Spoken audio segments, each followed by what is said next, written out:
Rabbi Shneur Zalman de Liadi, el primer rebbe de Chabad, una vez fue visitado por un Melamed, un more, un alumno de un maestro del Heider de los chicos, que venía de Klimovitz. Tengo un pequeño favor que pedirte, dijo el Alter Rebbe. Cuando vuelvas a tu casa, por favor, ve a través de la ciudad de Yanovitz y ordena para mí mezuzot de Reb Rubén, el sofer que vive allí. Le dijo. Entonces él dijo, bueno, entonces yo también voy a pedir algunas mezuzot para mí también. Encantado por la oportunidad de cumplir la petición del Rebbe, el Hatzid se marchó inmediatamente. En el camino pensó, creo que voy a pedir a Rubén escribir algunas mezuzot para mí también, y a pesar del alto precio voy a conseguir algunas. Después de todo, ¿existe alguna prueba mejor de la calidad de sus mezuzot que el hecho de que el propio Rebbe compra sus mezuzot de Reb Rubén? Cuando el Hasid llegó a la casa del sofer, ordenó mezuzot tanto para él como para el Alter Rebbe. Reb Rubén le dijo que iba a tener que esperar varios días. Y así fue, fiel a su palabra, a los pocos días las mezuzot estaban listas. Y ten cuidado de no mezclar tus mezuzot con las mezuzot del Rebbe, le advirtió Reb Rubén al Melamed cuando se las entregó. Ten cuidado con lo que indica cada paquete, una es para el Rebbe, otra es para ti. El Melamed decidió dar intencionalmente al Alter Rebbe las equivocadas y tomar las mezuzot del Rebbe para sí mismo. Él pensó, ¿qué daño podría surgir de la sustitución de las mezuzot? Si el Rebbe nota el cambio, siempre puedo pedir disculpas por haberlas confundido. Cuando el Melamed regresó a Liosna, corrió a la casa del Rebbe para darle las mezuzot. El Rebbe examinó cuidadosamente el paquete y miró fijamente a cada una de las mezuzot. Luego se volvió a su Hasid y le dijo, ¿son estas las mezuzot que el Reb Rubén envió para mí? El Melamed se puso un poco nervioso y de mala gana respondió, tal vez cometí un error y confundido con las suyas, les di las que había comprado para mí mismo. Así que sacó el segundo lote de mezuzot y se las entregó al Rebbe. El Rebbe finalmente, luego de examinar las mezuzot, alzó la vista y dijo alegremente: ah, sí, estas son las mezuzot que pedí. Molesto y confundido, el Melamed volvió a Yanovitz para enfrentar al sofer Reb Reuben. ¿Por qué me vendes mezuzot que no eran buenas?, exigió en voz alta.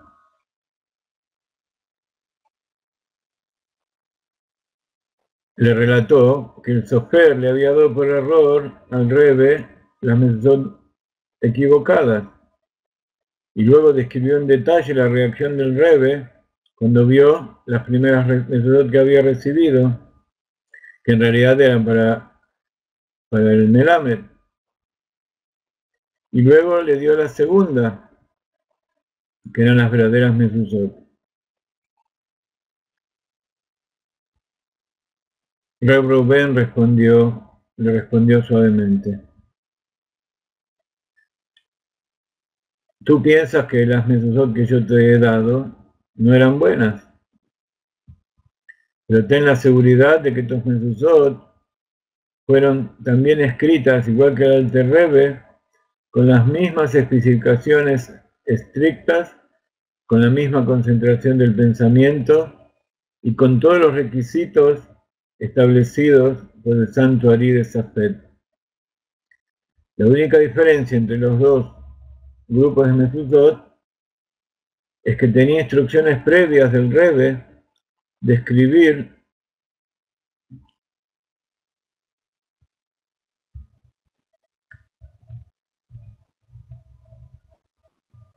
las suyas solo cuando la luna esté llena. Y es por eso que tuviste que esperar varios días en Yanovitz para que yo te las dé. No pude empezar a escribir las mezuzot del Rebbe hasta que la luna esté llena. Y el Rebbe debe haber visto que las mezuzot que tú recibiste fueron escritas antes que la luna esté llena, y por eso sospechó que eran las equivocadas. Shalom Aleichem, bienvenidos todos ustedes. Hoy comenzamos la semana en este día martes. Les pido disculpas por no haber estado con ustedes todos estos días, pero en realidad sí estuve con ustedes. Posiblemente muchos de ustedes habrán sentido mis pensamientos y mis emociones pensando en ustedes, pero por fuerza mayor tuve que tomar un descanso, y también a partir de ahora vamos a tomar un poco más de descanso. Entonces, como el médico me dijo eso, dije: ¿qué es lo que voy a hacer? ¿Disminuyo las clases o disminuyo el tiempo que estoy frente a la computadora? El mismo médico me dijo que tenía que estar menos tiempo en la computadora. Entonces, como estoy tantas horas sentado traduciendo y escribiendo y chateando y publicando, voy a disminuir un poco de eso y voy a mantener, aunque sea, las horas de clase. Así que esperemos que a partir de ahora todos los días tengamos clase. Lo que les voy a pedir a ustedes, que la mayoría de ustedes son alumnos nuestros de hace mucho tiempo, es que me ayuden un poco más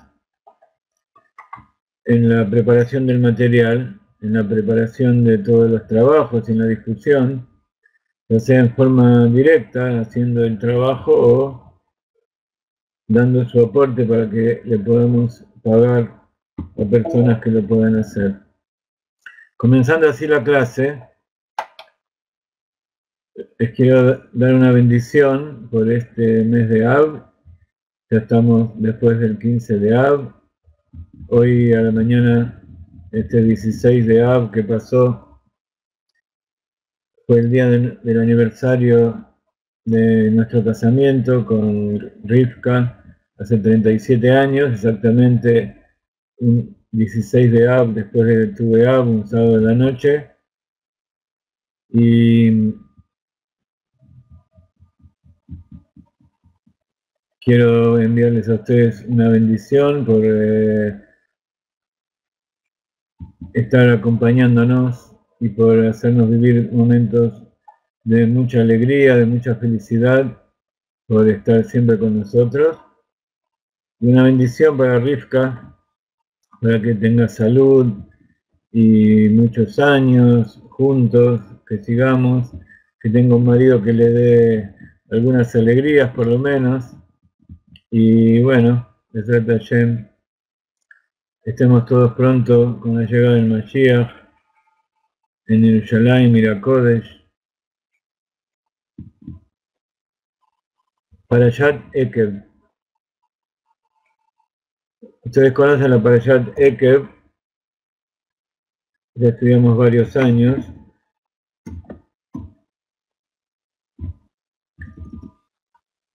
Ekev es la raíz de la palabra que significa talón.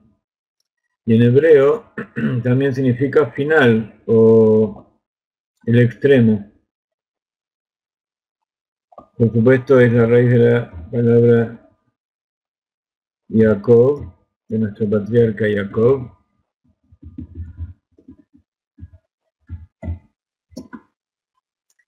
Y tiene la posibilidad de ser traducido de distintas maneras.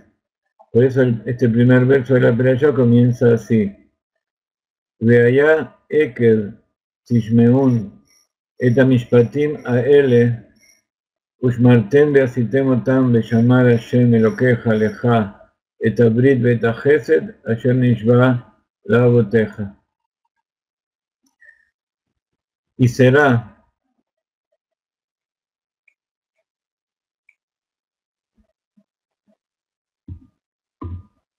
como les digo, hay distintas interpretaciones. La traducción que figura en el libro, en la página de Chabad no es la que más me gusta, la que me enseñaron, así que la he corregido un poquito. Y será cuando escuchen estas leyes y las guardarán, o sea, Ushmarten quiere decir y las guardarán, y Beasitem quiere decir y las harán o las cumplirán.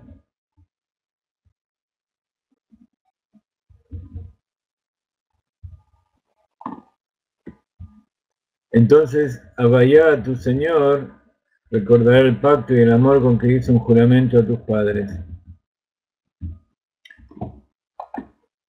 Dice Rashi, Veaya Ekev Tishmeun, Ima mitzvot akalot she'adam dash ve'ekav tishmeun, si los preceptos más simples, los más fáciles que la persona generalmente las pone de un lado, las pone al final. Acá la palabra sería que las pisa con su talón, o sea, que las deja de lado un poco porque son aparentemente no tan simples. Dice, si esas mitzvot van a escuchar, entonces, de llamar a Hashem Elokecha et Abrit, Ishmor lecha abtajato. Entonces Dios va a cumplir, va a guardar aquello que te aseguró.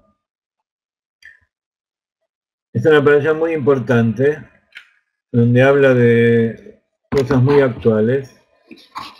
Vamos a comenzar con una pequeña meditación, o con el principio de una sijá del Rebbe, de un mamá del Rebbe muy importante, que es muy largo, les voy a dar solamente el principio. Este mamar fue dicho por el Rebbe en el Shabbat Parashat Ekev, el 20 de Menachem Av, o sea, hoy estamos en 17, es más o menos cae igual que como cayó este año, pero fue dicho en el año 5727, o sea, hace aproximadamente 45 años, no, perdón, 27, 77, 50 años.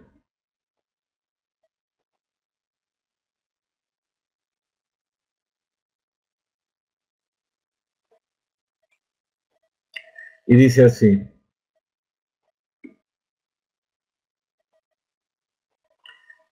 Veayakeb tishmeun, y será que al final escucharán.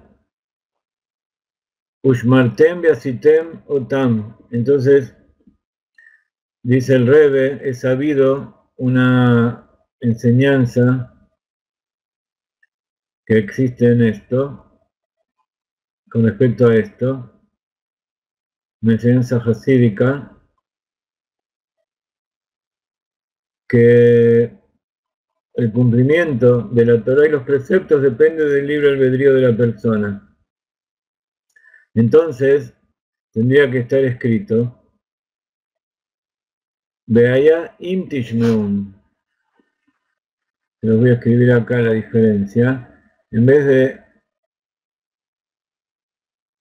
estar escrito, y será que cuando escuchen, o será que cuando que escucharán, en realidad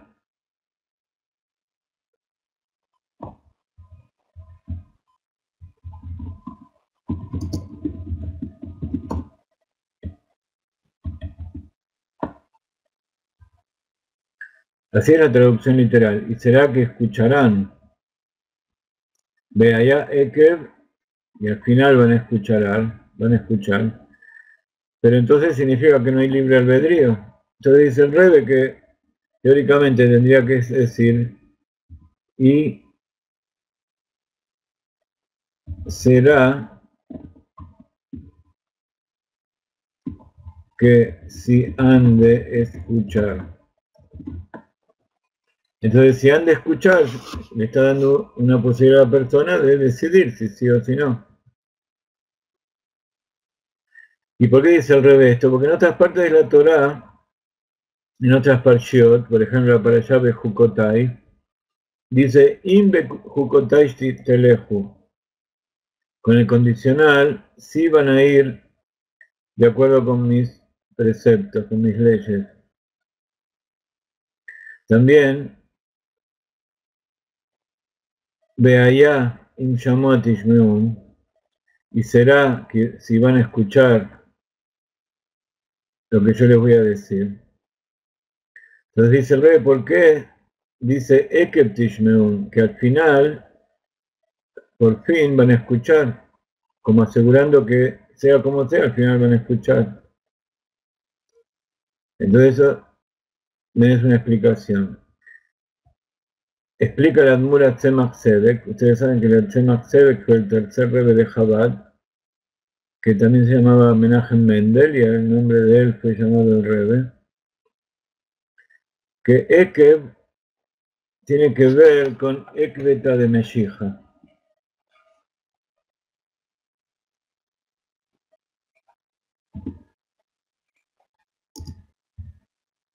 Ekeb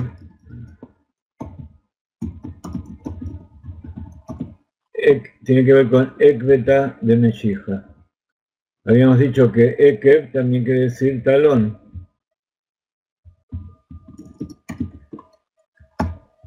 Entonces, explica Hasidut que Ekeb tiene que ver con los talones del Mashiach. ¿Qué significan los talones del Mashiach? Ekbeta de Meshija, talones también significa huella. Entonces, cuando se empieza a ver los talones del Mashiach, imaginándonos que el Mashiach es un ser enorme, tan grande, que nosotros no podemos verlo en toda su envergadura, solamente vemos sus talones, pero de solo ver sus talones significa que ella está llegando, que ya lo estamos viendo. Entonces nuestra época es llamada Ekbeta de Meshija, la época en que está llegando el Mashiach. Entonces Hasidut explica a través del Tzemach Tzedek que esta perashá se refiere específicamente a que ese momento final se refiere al final de los tiempos, al tiempo de la llegada del Mashiach. Y entonces en ese momento van a escuchar Tishmeun. Tishma viene de Shmiá, que significa oír. Entonces ahí van a escuchar verdaderamente, seguro que van a escuchar. Y por eso asegura la Torá que al final Israel va a hacer Teshuvá, al final del exilio, y enseguida van a ser redimidos.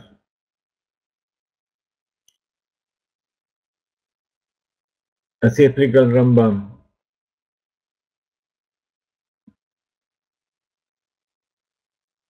Sof Israel la Sot Teshuvá, de Sof Galután, Umiad en Nigalim. Y continúa en su mamar, explica el Rebbe sobre el mamar del Rebbe Tzemach Tzedek, que estas tres expresiones que ustedes ven acá, escucharán,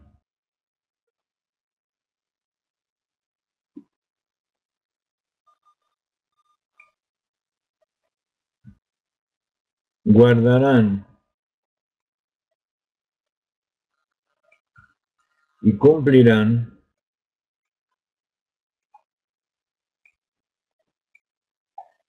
que como ustedes ven en hebreo, se dice Tishmeun,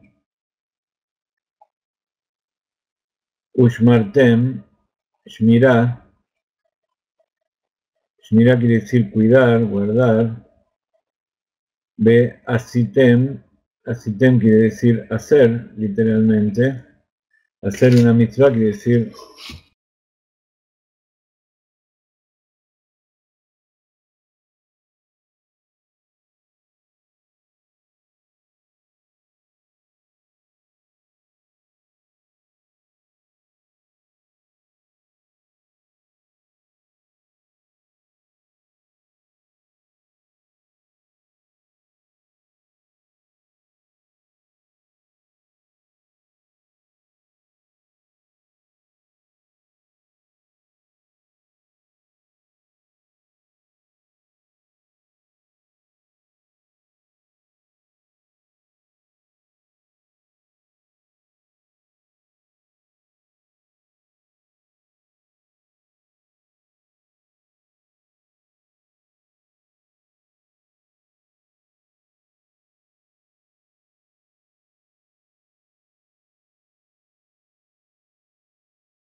la.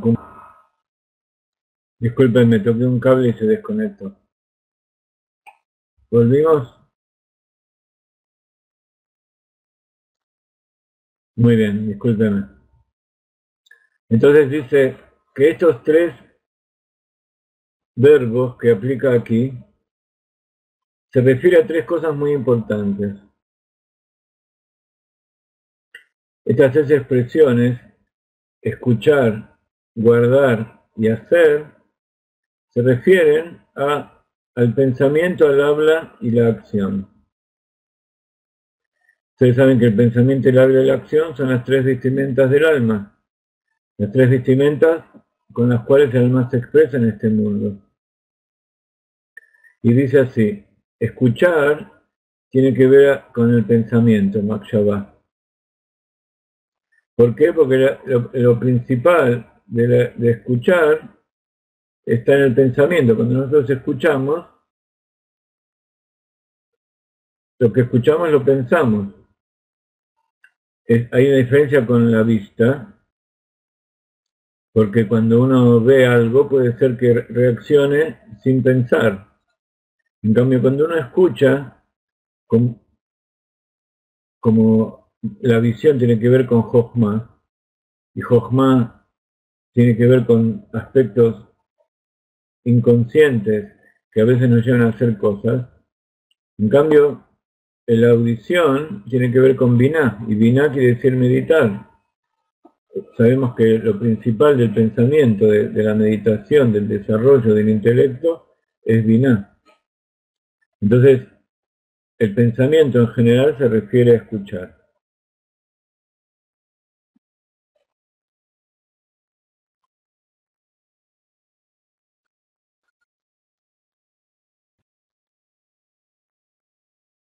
Así está dicho por los sabios, que el oído no es sino un instrumento a través del cual entra la voz del pensamiento. Porque cuando ustedes están escuchando lo que yo hablo, no están viendo lo que yo pienso, sino que están escuchando lo que yo pienso. Luego viene Ushmarten. Ushmarten quiere decir que van a guardar, van a hacer. Y cuando uno habla de cuidar, está hablando de la palabra. Porque lo principal de cuidar es a través de la boca. Porque, como está escrito,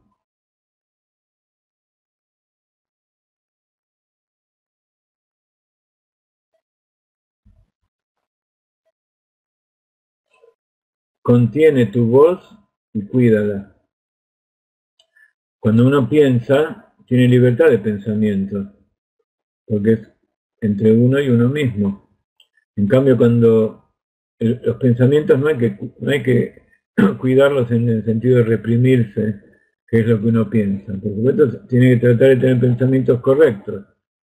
Pero cuando habla, incluso si lo que está diciendo es correcto, tiene que cuidarlo. Tiene que guardar su palabra para no realizar, para no hablar cosas que no son correctas. Entonces lo principal de guardar es la boca, la palabra.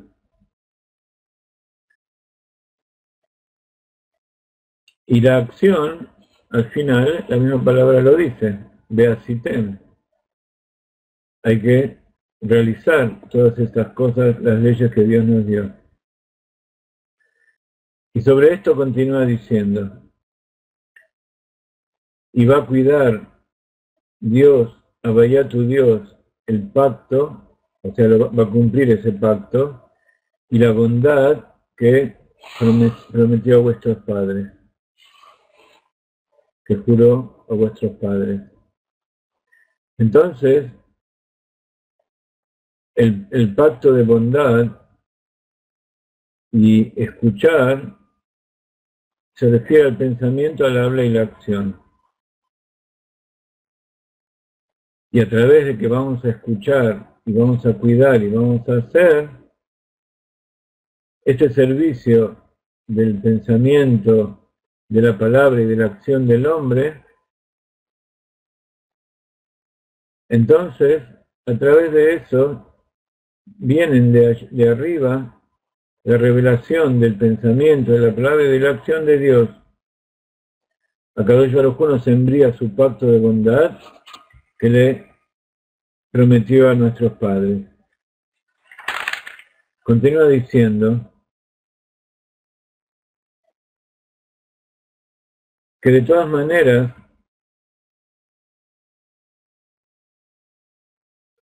este pacto que cumple con Dios todavía no es suficiente. ¿Por qué? Porque antes de que el alma venga a este mundo, estaba en un nivel superior todavía.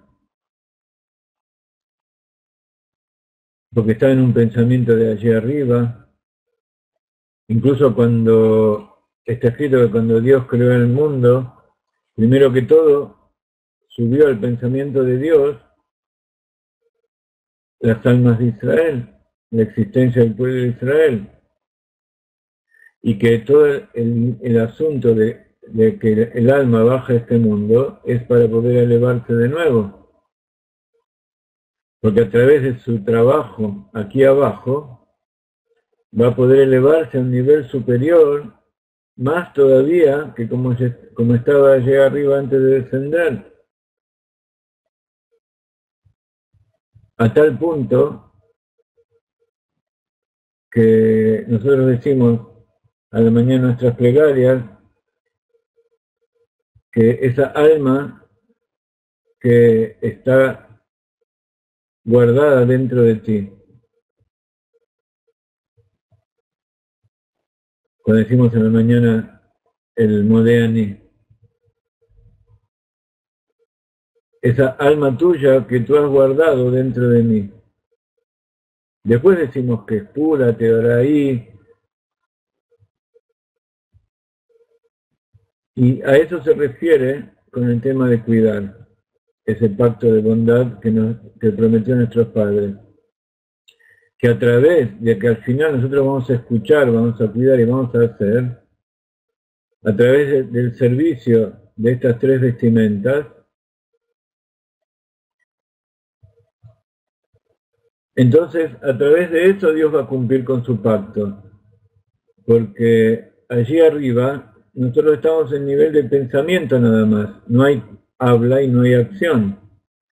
Entonces significa que el pacto de pensar, pero también cuidar, o sea, de hablar de forma cuidada, y de actuar, se refiere al alma dentro del cuerpo. Y entonces por eso, esa es la importancia de cumplir los preceptos dentro de este cuerpo que nosotros tenemos. Incluso más que todo lo que puede hacer un alma en el Gan Eden.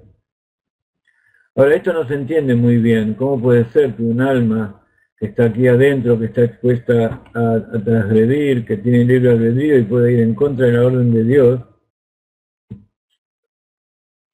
pueda realizar tareas mucho más elevadas que aquellas que realiza el alma libre de todo pecado, incluso que realizan las almas de los grandes tzadikim allí arriba? Las almas de los grandes tzadikim allí arriba pueden llegar a influenciar y a ayudarnos a todos nosotros, pero no pueden cumplir las mitzvot, no pueden hablar, no pueden hacer algo que vamos a estudiar ahora, y que tiene que ver con algo que está escrito también aquí en esta perashá. No sé si ustedes leyeron ya toda esta perashá. Es muy importante leer aunque sea las primeras partes de esta perashá porque es algo increíble lo que dice. Les voy a poner el enlace para aquellos que no lo tienen. Aquellos que no tienen la Torá en castellano pueden leerlo aquí. Y luego vamos a estudiar este mensaje que les hablaba recién, que tiene que ver con el Arizal, del trabajo tan importante que tiene el alma aquí dentro de este mundo y dentro de este cuerpo material, que es superior al que tiene el alma por encima del cuerpo. Vamos a leer un poco lo que dice la Torá, solamente la parte literal. Si tan solo, y será que al final van a escuchar estas leyes, las van a guardar y las van a cumplir, entonces Dios tu Señor recordará el pacto y el amor con que hizo un juramento a tus padres. Acuérdense que esto le está diciendo Moshe frente al río Jordán, a todo el pueblo de Israel, despidiéndose. Está hablando como un padre, como un líder que se va, le transfirió el mando a Yoshua, y él se va después de 40 años de haber estado con ellos y de defenderlos y guiarlos y darle la Torá, etcétera, etcétera. Entonces, el otro verso, el segundo, el primero es capítulo 7, verso 12, del libro de Devarim, Deuteronomio. El siguiente verso dice, Él te amará, te bendecirá y te hará numeroso. Bendecirá el fruto de tu matriz, el fruto de tu tierra, tu grano, tu vino, tu aceite, las crías de tus manadas y los corderos de tus rebaños, en la tierra que Él prometió a tus padres que Él te daría. Serás bendecido más que todas las naciones, entre ti y tu ganado no habrá ningún estéril o infecundo. Dios quitará de ti toda enfermedad, no permitirá que ninguno de los terribles males egipcios que experimentaste te afecten. En vez de ello los dirigirá contra tus enemigos. Cuando consumas a todas las naciones que Dios tu Señor te da, no les muestres piedad alguna. No adores sus dioses, puesto que esto será para ti una trampa mortal. Podrías decirte a ti mismo, estas naciones son más numerosas de lo que somos nosotros. ¿Cómo podremos expulsarlas? No les tengas miedo. Debes recordar lo que Dios hizo al faraón y a todo el resto de Egipto. Muy actual esto, ¿no? Nuestra época. Recuerda los grandes milagros que viste con tus propios ojos, las señales, las maravillas, la mano poderosa, el brazo extendido con que Dios tu Señor te sacó de Egipto. Dios les hará lo mismo a todas las naciones a las cuales temes. Dios tu Señor enviará a sí mismo avispones mortales para atacarlas, de modo que los sobrevivientes que se oculten de ti también serán destruidos. Interesante, ¿no? Cómo se ocultan hoy nuestros enemigos. No te encojas delante de estas naciones. Dios tu Señor está contigo, un Dios grande e imponente. Dios desarraigará estas naciones delante de ti poco a poco. No se te permitirá acabar con ellas demasiado rápido, para que los animales salvajes no te abrumen. Interesante, no hay que eliminar a todos los pueblos esos. Justamente el Rab últimamente nos está explicando que la forma de terminar con la guerra no es tirar bombas y matar a todo el mundo, sino eliminar a los malvados y llevar a todos esos pueblos de gente inocente una verdadera vida normal. Entonces ellos mismos con el tiempo van a ver de verdad cuál es la verdad. Dios pondrá estas naciones en tu poder, las desconcertará en pánico absoluto hasta que sean destruidas.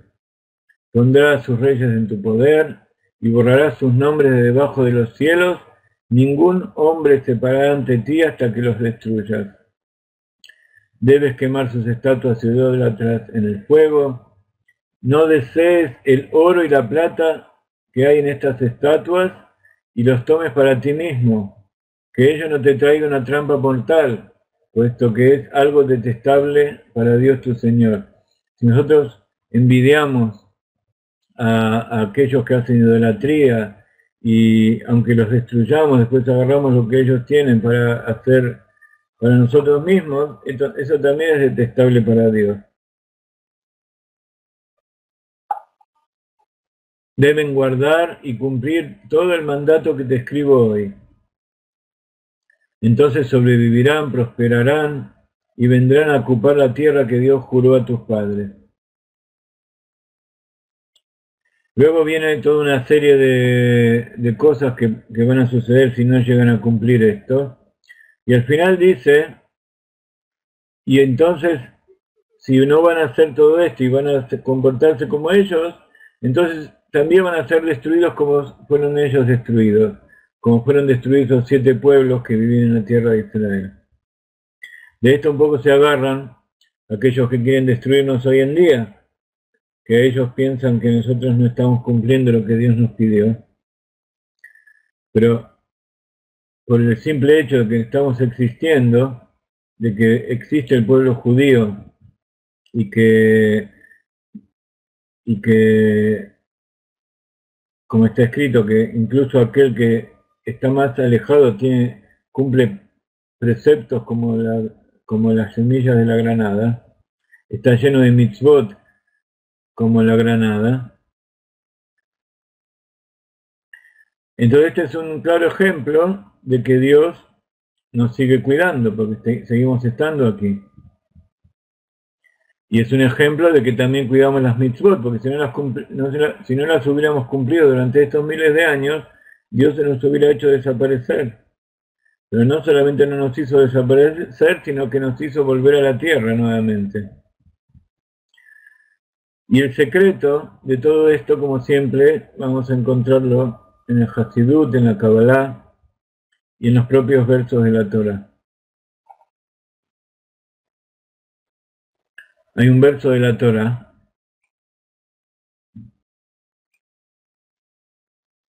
que está en Deuteronomio unos versos más adelante, en el capítulo 8, versículo 3, aquellos que tienen el enlace, eso está en la segunda porción.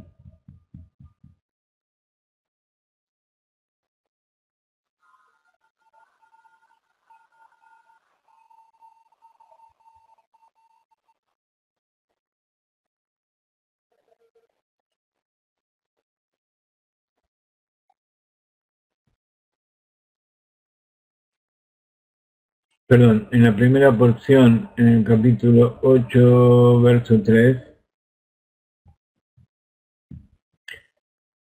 dice, recuerda todo este camino.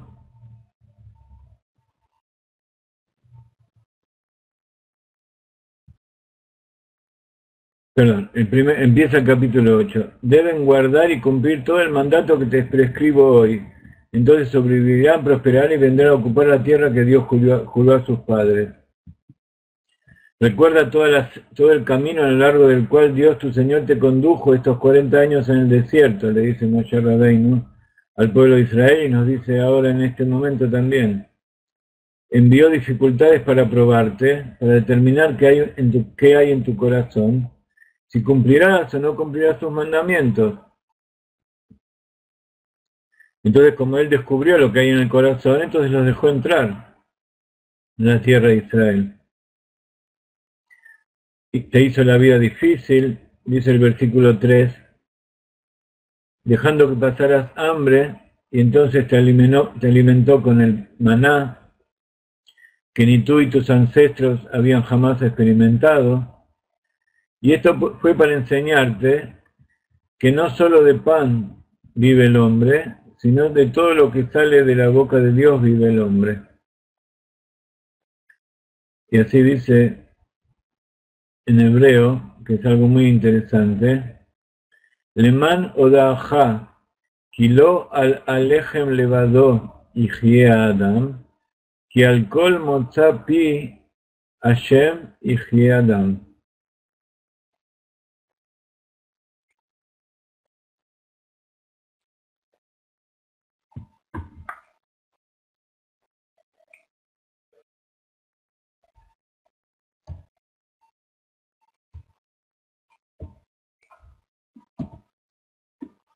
Conocido ese verso, ¿no? Y muy usado y muy poco mal interpretado. Vamos a ver cómo nos explica el Arizal y el Hasidut este hermoso verso.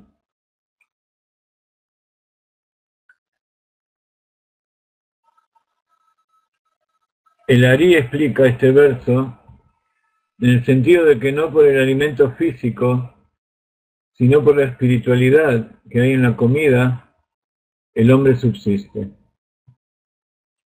La espiritualidad en la comida es la combinación de las letras hebreas con las que Dios creó la comida, como se relata en la Perashá Bereshit en los 6 días de la creación. Y esto es lo que nos da nuestra fuerza vital cuando las consumimos.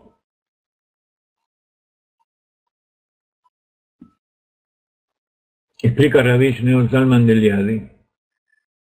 Como ustedes saben, el Alter Rebbe, el Admur Hazaken, el primer Rebbe de Chabad, y toma esta idea del Arizal de que lo que nos da fuerza no es simplemente la parte material, sino la parte espiritual que pone Dios adentro de los alimentos, a través de lo que sale de la boca de Dios, o sea, las palabras con que los crea. Va un paso más adelante y dice que decir que el hombre vive de la espiritualidad que hay dentro de la comida no nos da suficiente información para comprender verdaderamente este verso. Y dice que el Ari estaba insinuando algo mucho más profundo en su comentario de este verso. Y así pregunta el Alter Rebbe: ¿cómo es que el hombre, que está en el pináculo de la creación, debe ser nutrido y depende de criaturas inferiores a él en la escala de la creación? mineral, vegetal, animal.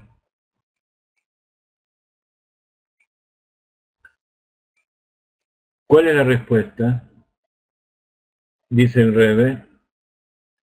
La respuesta no está solo en los 10 enunciados, las 10 aserciones con que Dios creó en los 6 días de la creación, como las vemos en la Parashá Bereshit, sino en otro proceso creativo anterior llamado Shvirat HaKeilim. El Rebbe trae otro concepto del Arizal y de la Kabbalah en general,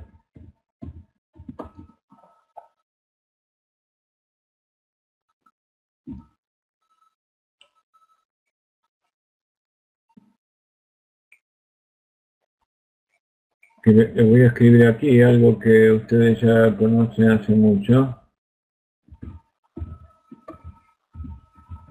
Shvirat HaKeilim, ruptura de los recipientes.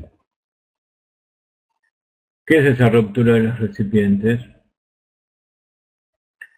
En un principio, cuando Dios creó un mundo a un nivel superior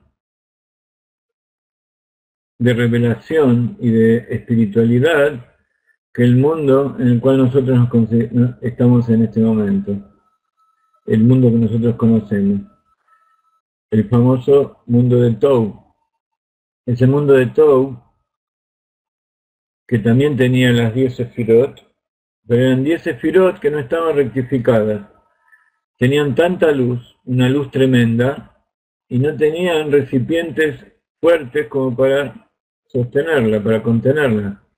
Entonces esos recipientes, con la luz que la contenía, se rompieron y se dispersaron. Y como todo lo que está más elevado cae más bajo, entonces las chispas, esas que salieron de allí, cayeron en la realidad nuestra inferior de este mundo material. Como ustedes saben, hablamos muchas veces que esas 7 sefirot se rompieron especialmente en las 7 inferiores, en las 7 cualidades del corazón, o sea, en las emociones, pero también hubo Shvirat HaKeilim en las 3 superiores del pensamiento.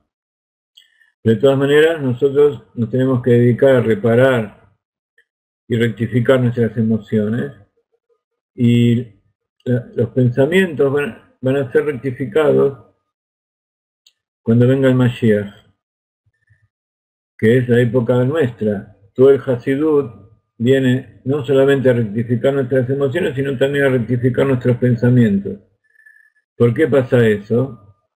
Porque todo el tema del trabajo que nosotros venimos a hacer en este mundo es rectificar las emociones, que tiene su paralelo en lo que acabamos de decir, rescatar esas chispas que cayeron correspondientes a las 7 emociones del corazón, correspondiente a los 7 reyes de la tierra de Israel, que el pueblo de Israel venció, como dice aquí en esta perashá, al entrar, porque Dios se la entregó en sus manos.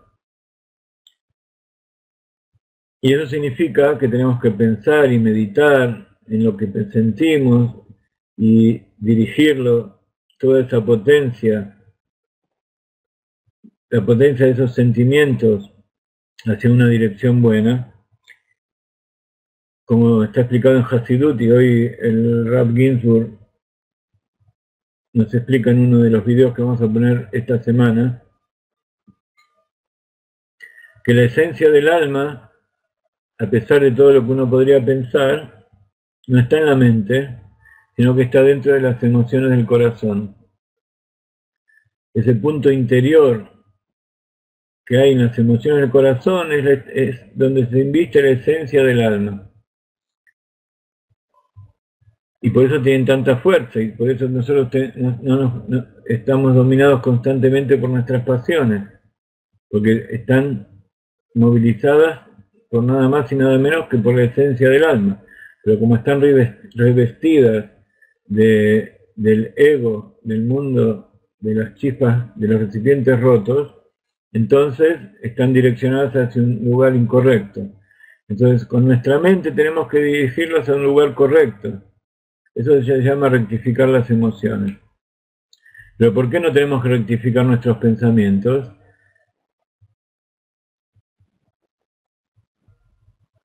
Por lo menos hasta ahora. Porque así está dicho, que cuando uno tiene un mal pensamiento no tiene que tratar de pensar en él y cambiarlo, sino que tiene que eliminarlo, tiene que borrarlo de la mente y concentrarse en pensamientos buenos. Porque no tenemos la capacidad para rescatar las chispas de divinidad que hay ocultas dentro de esos pensamientos malos. No así las emociones malas. Las emociones malas sí pueden ser rectificadas y dirigidas hacia algo bueno. ¿Ok?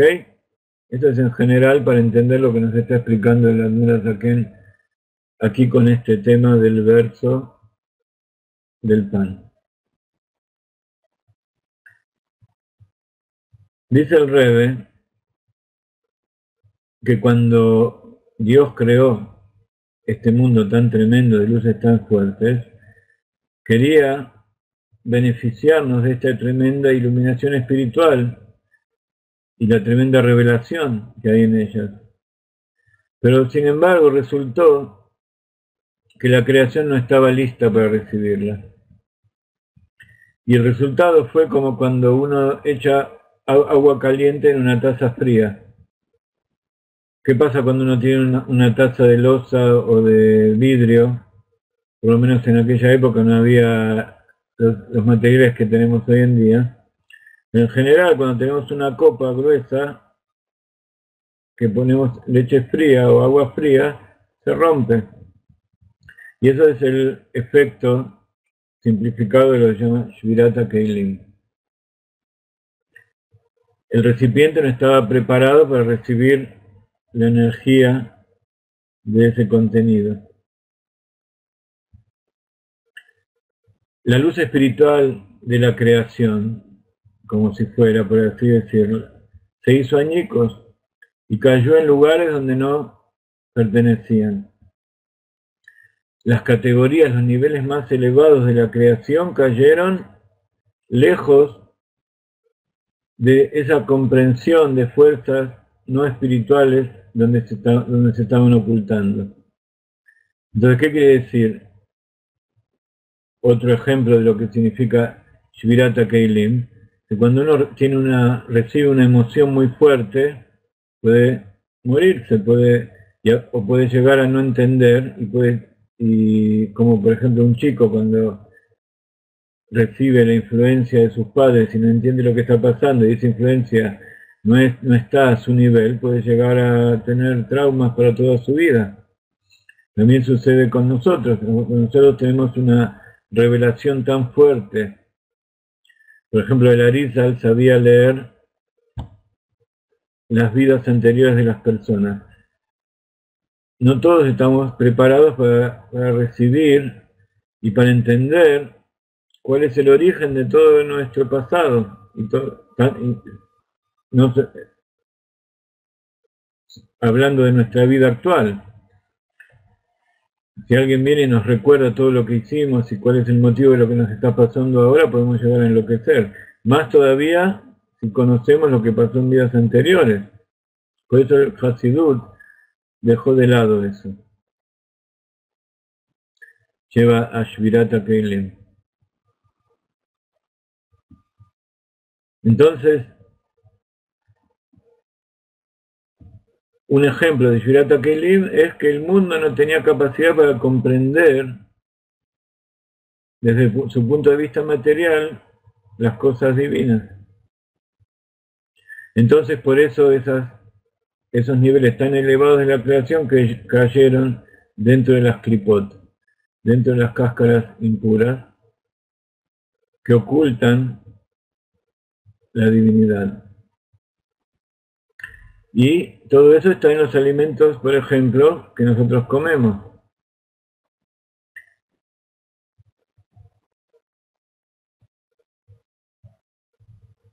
Entonces, cuando comemos esos alimentos en una forma que la Torá nos considera apropiado, que son kosher, que los comemos con una bendición. Entonces elevamos esas chispas, elevamos esa energía de su cautiverio dentro de los sitios profanos y los devolvemos a su fuente espiritual. Y entonces, desde esa fuente espiritual que está por encima de la humanidad, está por encima del hombre, obtenemos de los alimentos esa elevación espiritual, además de la nutrición física que nosotros conocemos. Las chispas divinas que están en la comida transmiten la energía espiritual de la cual provienen, y entonces, gracias a esa comida, tenemos un ascenso espiritual y físico. La ciencia hoy en día está descubriendo todo esto, que cuando uno come, no solo está comiendo los elementos físicos, sino que esos elementos físicos tienen una energía que ellos todavía no pudieron explicar, pero que justamente la están detectando. Por lo tanto, no solo de pan vive el hombre, sino, dice el Arizal, sino del mundo de Dios que está atrapado en ese pan. Interesante lo que dice la interpretación del Arizal. No solo de pan vive el hombre, sino del mundo divino que está atrapado en ese pan. Es decir, no de la comida en sí, sino de las chispas divinas que hay dentro de la comida. De ellas también vivimos. Los seres humanos, a pesar de que somos más elevados que los alimentos que nosotros comemos, ¿por qué comemos alimentos que están debajo de la escala de la evolución con respecto a nosotros? Porque cuanto más bajo hay algo en este mundo, más elevado es su origen divino. Y por eso en estos mundos, en esta época del Mashiach, tendemos a dejar de comer los alimentos animales que están más cerca de nuestro nivel y tendemos a volvernos vegetarianos. Tendemos a ir a esos niveles que están más elevados espiritualmente.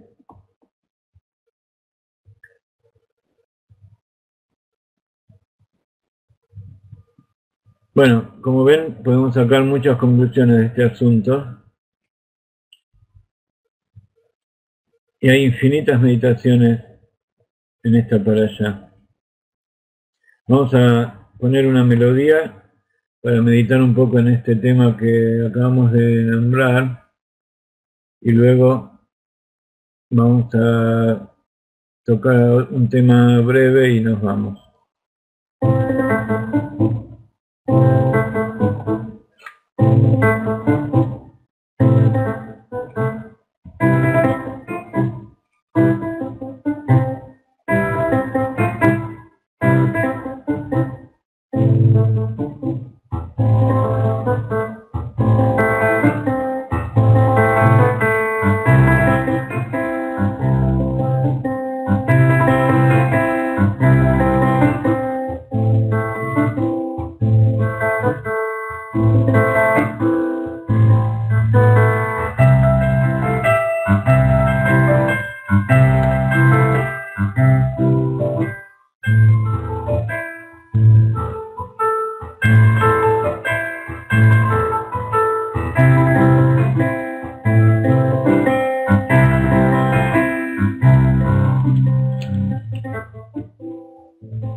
Estuve seleccionando a ver qué tema les puedo brindar ahora.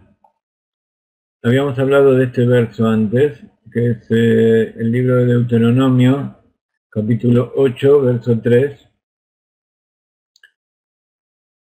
Y ahora vamos a meditar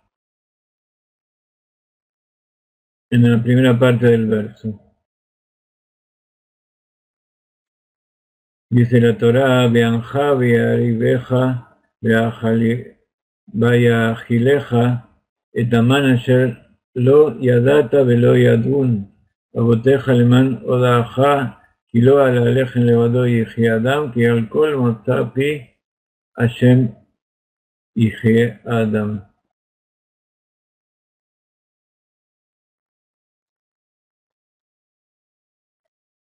¿Por qué Dios hizo la vida difícil para ti, dejando que pasaras hambre, y entonces te alimentó con el maná, que ni tú ni tus ancestros habían jamás experimentado? Esto fue para enseñarte que no solo de pan, como vimos recién.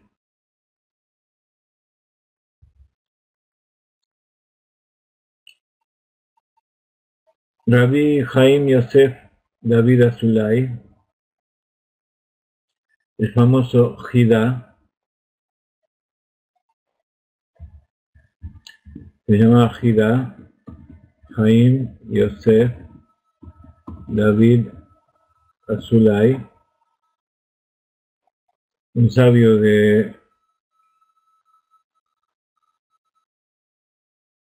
del Oriente,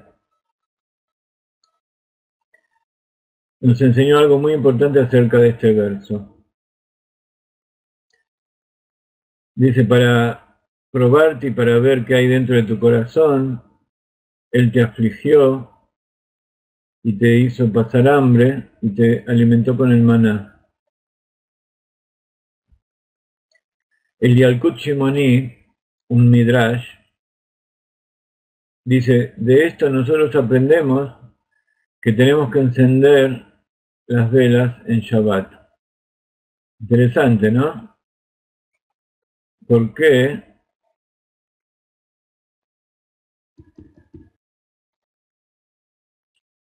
El Yalkut Shimoni, una recopilación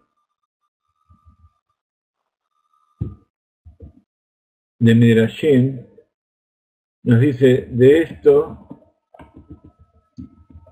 aprendemos que tenemos que encender las velas de Shabbat. Aparentemente no hay ninguna conexión.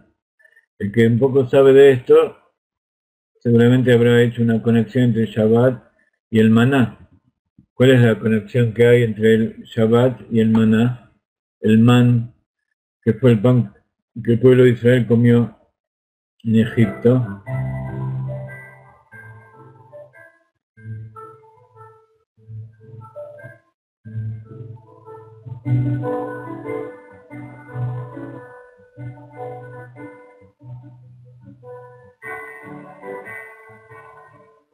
¿Se acuerdan cuál es la relación que hay entre el maná y el Shabbat? ¿Por qué en Shabbat bendecimos el pan sobre dos hogazas, a diferencia del resto de la semana, que lo hacemos simplemente sobre una o sobre un trozo de pan?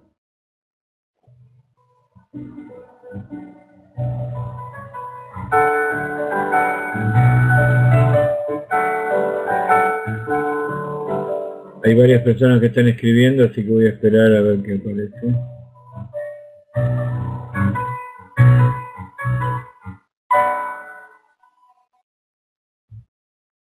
Pienso que está acertado lo que dice Francisco, pero está un poco resumido. ¿Qué significa para el pan del día siguiente? Muy bien. Acá Jaime nos está diciendo lo que dice la halajá, que en Shabbat comemos bendecimos sobre dos hogazas de pan, porque el viernes, a diferencia del resto de la semana, caían doble porción de man, para que tengamos, muy bien, para que tengamos doble porción. Muy bien, todos están acertados. Porque en Shabbat no se puede recolectar. Entonces teníamos doble porción en Shabbat. Entre paréntesis, esta fue una de las formas de saber cuándo fue Shabbat, porque en Egipto no cumplían. Recién Shabbat se empezó a cumplir cuando se recibió la Torá. ¿Cómo sabían cuándo era Shabbat? Esta fue la explicación, porque el viernes recibían doble. Significa que el día siguiente era Shabbat.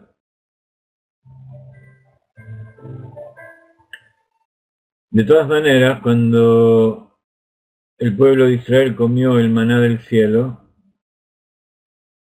y está escrito que podían percibir sabores exquisitos, delicados, pero de acuerdo a su nivel. Los tzadikim probaban cosas muy ricas, los menos tzadikim comían, para ellos no era de un sabor tan exquisito. Por eso está escrito que el pueblo se enojó y dijo: pero ahora nuestra alma está seca, no tenemos nada, no tenemos más que este maná para buscar. Como diciendo que el maná ese no era algo muy apetecible. De acuerdo con nuestros sabios, dice el Jidá, la razón por la queja del pueblo de Israel era porque mientras ellos podían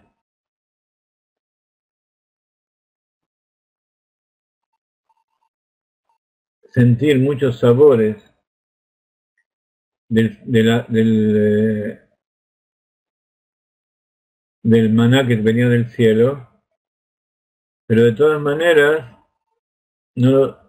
ellos lo único que veían era maná, que a la vista era todo lo mismo. Entonces ellos sentían como que era todo lo mismo, a pesar de que tenía muchos sabores. Similarmente, dice la halajá que la persona ciega nunca se satisface.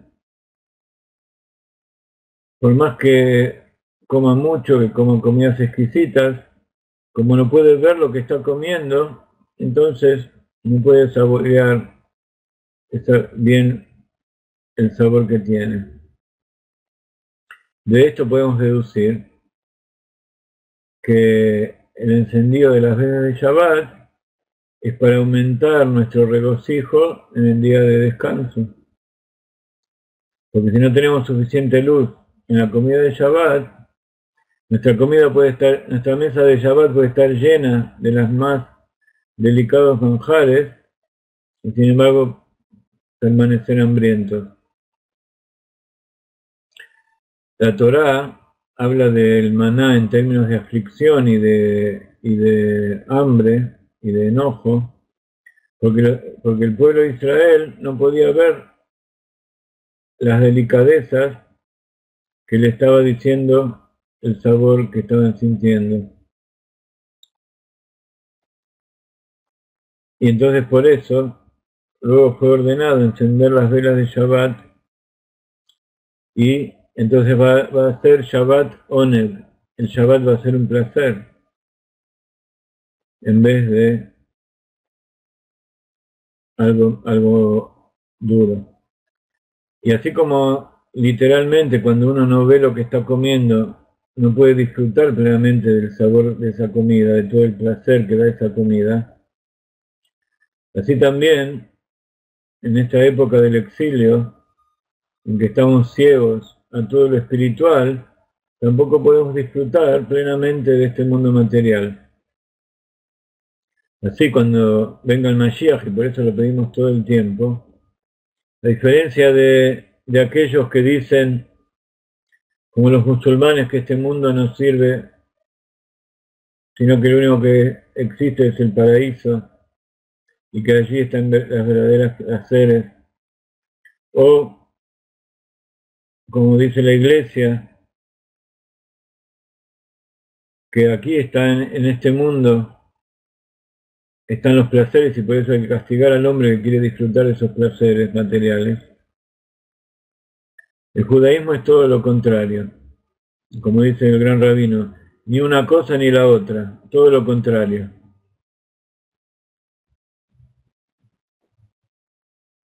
El placer es justamente disfrutar de lo espiritual junto con lo material. Y por eso pedimos al Mashiach para que, así como Dios nos trajo a este mundo para que preparemos una morada, y Dios quiere vivir en este mundo material, pero que Dios quiere vivir en este mundo material significa que tiene que ser un mundo completo, donde no solamente veamos la parte material, sino también la parte espiritual.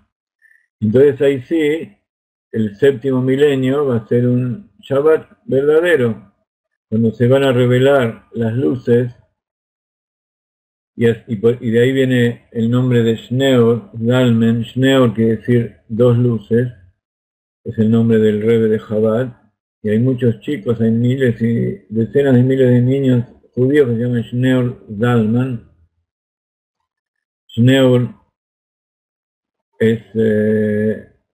significa Shnei Or, que quiere decir dos luces, que literalmente se refiere a las dos luces que iluminaron al pueblo de Israel, que es el Baal Shem Tov y el Magid,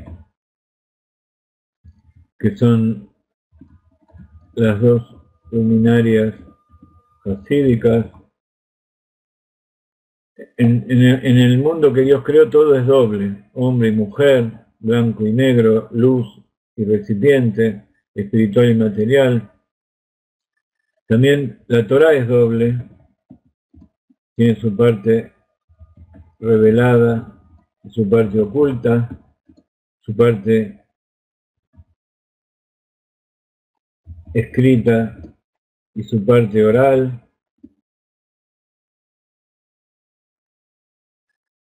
Por eso,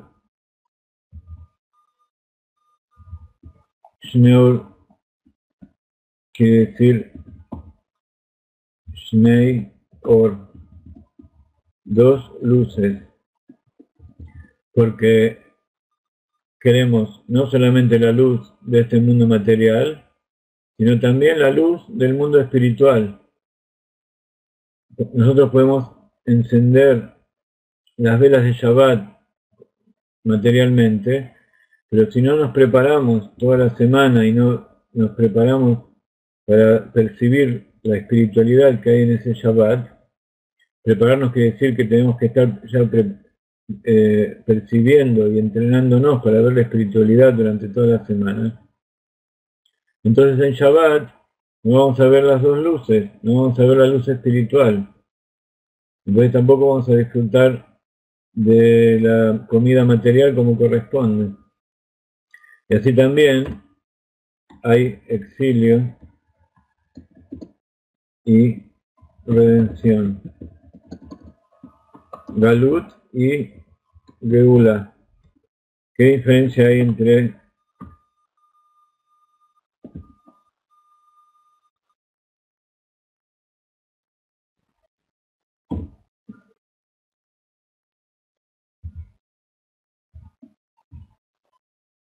Geula y Gola? Golá, Galute quiere decir exilio, pero Golá es,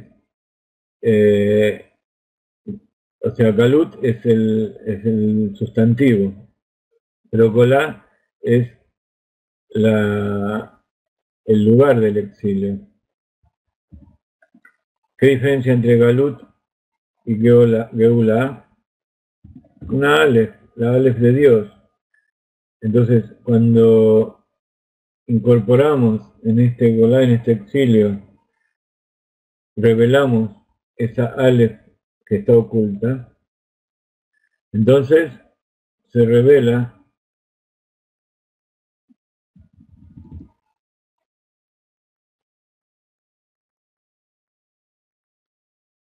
lo que es verdaderamente el hombre. ¿Qué es la Golá? Volá, si ustedes ven, tiene gematria 44. ¿Qué es 44? Gematria Dam. ¿Qué quiere decir Dam?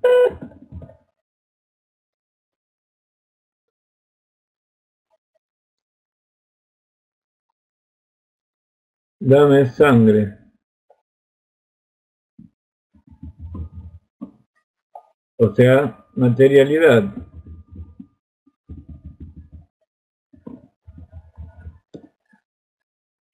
¿Qué pasa cuando le agregamos la Aleph al Dam? Nos transformamos en Adam, un hombre, donde está la divinidad, está la espiritualidad dentro de la sangre, dentro de nuestra materialidad.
Comenzamos la clase hablando de cómo los tzadikim tienen la capacidad de percibir cosas espirituales, como por ejemplo si una mezuzá fue escrita mientras estaba la luna llena o no.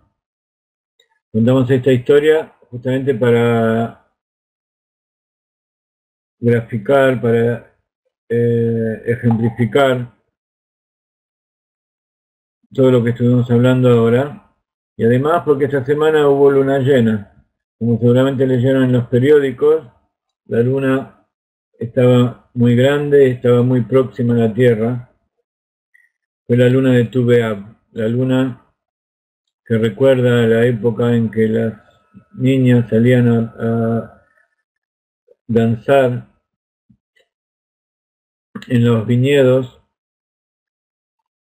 Mahol Kranim, para atraer a los muchachos, para que las elijan y se casen. Las niñas vírgenes se vestían de blanco y salían y les decían a los muchachos, miren qué bellas que somos.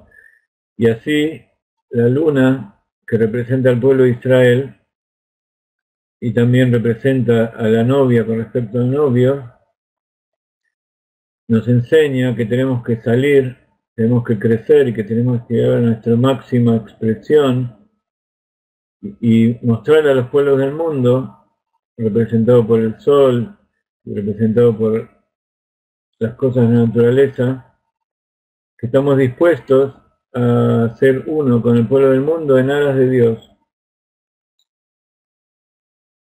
Y que vengan a ver la belleza y la hermosura que hay en la Torah y que se unan con nosotros en el cumplimiento de los preceptos para disfrutar de toda esta luz y disfrutar del mundo por venir. Me despido por hoy, mañana seguimos con el Tanya, si Dios quiere, y como decía al principio, vamos a distribuir tareas entre todos nuestros queridos amigos, queridos alumnos, para empezar a distribuir y tener más tiempo y que todo este trabajo llegue a toda la mayor cantidad de gente posible. Gracias a todos ustedes por estar con nosotros. Bendiciones de la tierra de Israel y como siempre estamos esperando también su colaboración material para poder seguir adelante. Este mes fue muy flojo con el tema de la guerra, hubo muchos gastos y no llegamos a fin de mes, así que están abiertas las compuertas para que ustedes reciban toda la bendición.